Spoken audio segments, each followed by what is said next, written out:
गोल लेला नेबुआ कसम से गोल गोल नेबुआ तो लाई के गोरी गईलू बजरिया में ठीक दोपहरिया नेबुआ तो लाई के गोरी गईलू बजरिया में ठीक दोपहरिया अरे गिन गिन के लेला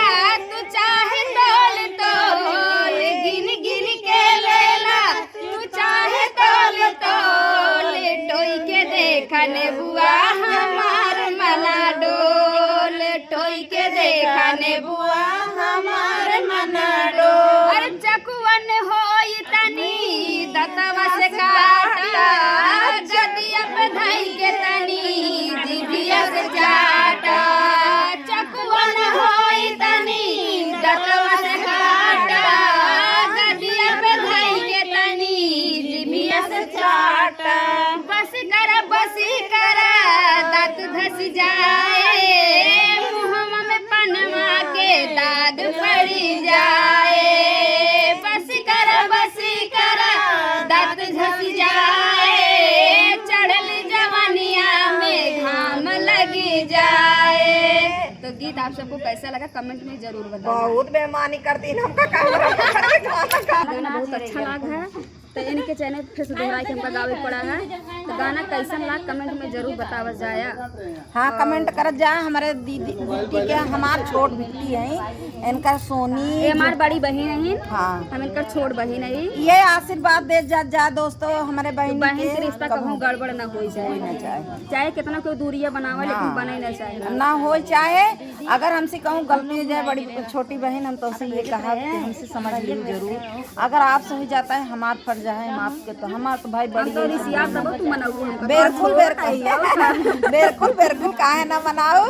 देखा हम छोटवार जैसे रहे दीदी हमार समझ ले देखो फायदा उठा ले बाजे यही अंगने में बधैया बाजे यही अंगने में बधैया बाजे अंगने में जऊ पड़ोसन तू हर वहर करबू जऊ पड़ोसन तू हर वहर करबू अरे झगड़ा लगवाई दे यही अंगने में बतासा लुटाई दे यही अंगने में बतासा लुटाई दे यही अंगने में जऊ तू ननद रानी हर वहर करबू जऊ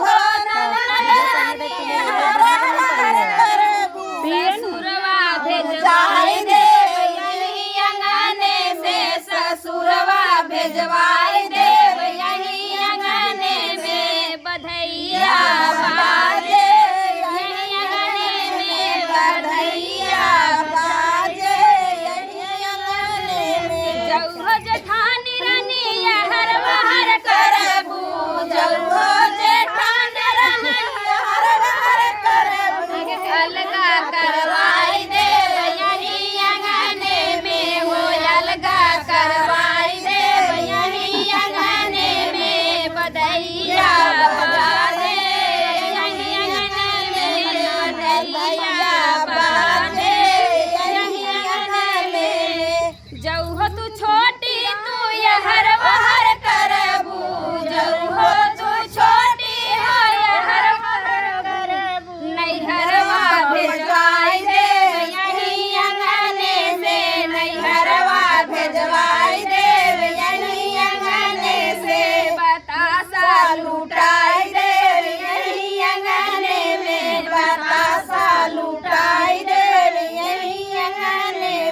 बधैया बाजे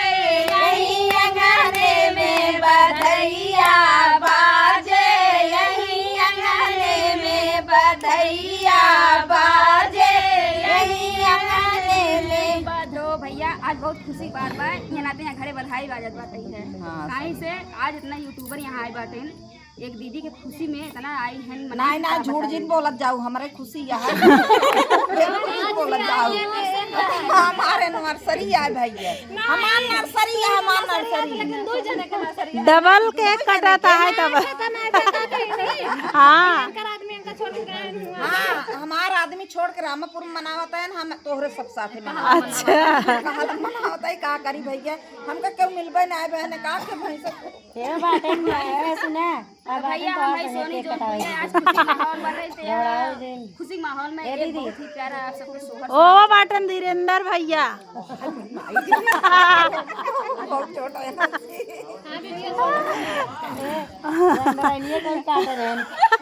हाँ सही में